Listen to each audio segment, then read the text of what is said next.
Siskel and Roger Ebert turned the world of film criticism on its head with the production of their television show, At the Movies. They communicated their opinions in a whole new manner and broadened the film commentary audience to include the everyday man. In 1975, a new show was on the horizon. The Chicago PBS affiliate WTTW had the idea of a show that would bring film commentary into America's living rooms. Up until this point, movie reviewing was exclusively found in newspapers and magazines written mostly by highbrow critics centered largely in New York and LA.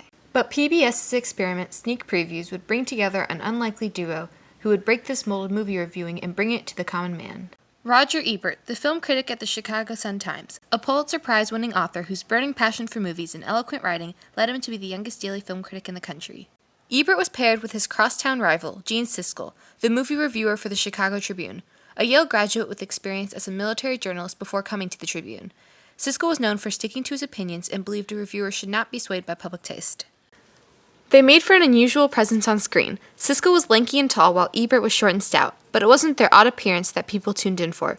It was their undeniable chemistry and argumentative style of discussing movies that reeled in the viewers. Every week they chose 3 movies to critique. They first showed clips of the movies and then discussed their opinions with back-and-forth banter. That's a cliche. Not the way she plays it. For it. Not the way she plays it. Just all by the numbers. Not the way she plays it. All by the numbers. The dancing is good. The plot. She's good. Tell me she's not good. She's okay. I think more than okay. They just really did fight with each other, and it was sort of this like zing, zing, zing, get the digs in sort of a thing. And they could be really, really merciless, but also really funny. With the exception of a few Sunday morning political shows, this type of point-counterpoint argument had never been seen on TV at this time, especially in the entertainment world. There were not any regular movie reviewers on television. They were both big personalities, no question about it. That idea to pair them together in some kind of setting where they would review movies, it was unique. Nobody else in this country was doing this kind of thing. Not a bad movie, but it's not original and it's not a masterpiece. Oh, I think it's very original and very close to being a masterpiece. I have never felt a kill in a movie quite like that. Not in Apocalypse Now, not in The Deer Hunter. Not like that. Not like that. In that case, you're going to love The Late Show because they have kills like that every night in black and white starring John Wayne. Their love-hate relationship seemed real to people because it was.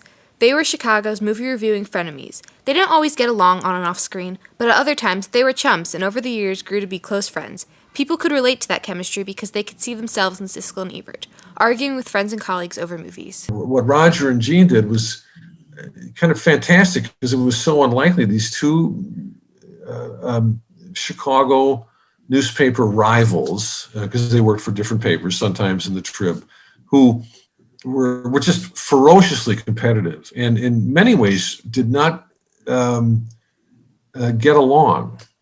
The animosity was real, but the love was real too, and that came later, I think. And stop to smell the flowers. I don't know, Gene. Your review is the typical sort of blasé, sophisticated, cynical review. I'll take the word sophisticated. I would expect from an adult. Or you're wrapping yourself in the flag of children, and I'm saying... yourself in the flag of the sophisticated film critic boredom. who's seen it all. No, boredom. Boredom with Benji running. I don't think that any child is going to be bored by this. People enjoyed this witty conversational style because it seemed like real people on screen, not some hoity-toity critic. For better or for worse, there they were, these two pasty-faced guys in sweaters. They were quickly embraced by a big national and worldwide audience just because they seemed authentically themselves. They also connected with the everyday man using their easily digestible rating system. They communicated their approval or disapproval of a movie through the simple gesture of a thumb up or down. Siskel and Ebert and their thumbs continued to grow in popularity. In 1982, they left PBS and started a new show in syndication called At the Movies that broadened their viewership. At this time, Hollywood producers were aiming to get 2 thumbs up from Siskel and Ebert. Getting 2 thumbs up from them could make or break a movie. People would go see a movie based on how Siskel and Ebert rated it.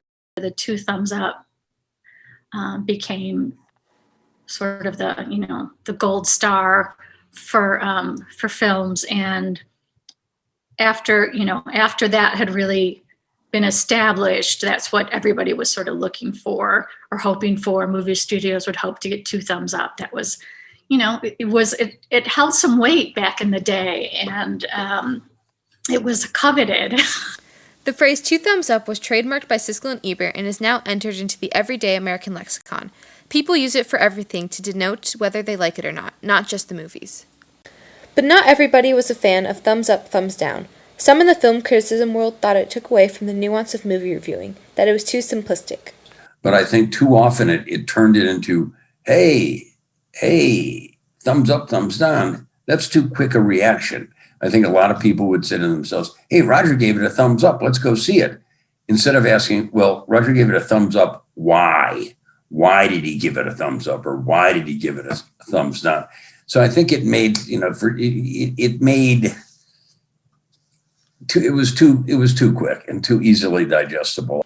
But it was a TV show, and Siskel and Ebert only had a limited amount of time to get their point across.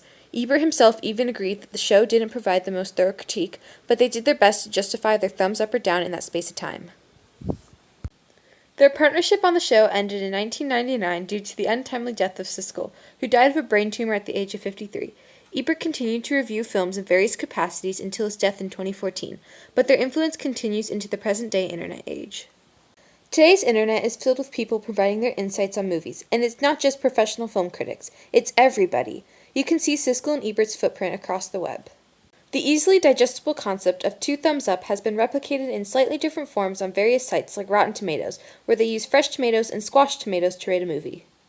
Furthermore, their argumentative style of discussion is carried over into movie reviewing YouTube channels such as Red Letter Media, where 2 people discuss their opinions the same way Siskel and Ebert did.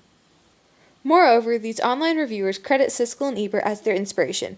They want to be the next Siskel and Ebert. Roger Ebert was a pre-YouTube video reviewer. Ebert and Siskel created the video review. When Roger Ebert was alive, he said something very profound to me, and I'm going to paraphrase this because I don't have his exact quote. If you give a film a negative review, someone who watched your review or read it has to be able to assume that that is a film they might actually enjoy based off of your description of the movie. So in other words, you don't just start out your review just completely trashing it. Roger Ebert said, give the film its day in court. Siskel and Ebert brought movie reviewing into people's homes, and they became a national phenomenon. They were able to break the mold of film criticism being only in print and made it accessible to the everyday man. No communication in the movie reviewing world has been as influential and popular as Siskel and Ebert's simple phrase, 2 thumbs up. They were unique. They were the first of their kind, the first of the breed, and they spawned a lot of others who were never as good and who tried to recreate that magic. Neither of these guys, as I said before, know what any TV producer would think of as telegenic. Let's put this short, overweight guy on, and let's put this tall, bald guy on. That's not what TV was in those days. And still isn't. You don't see too many anchor people who look like Roger and Gene, but God love them. God love them.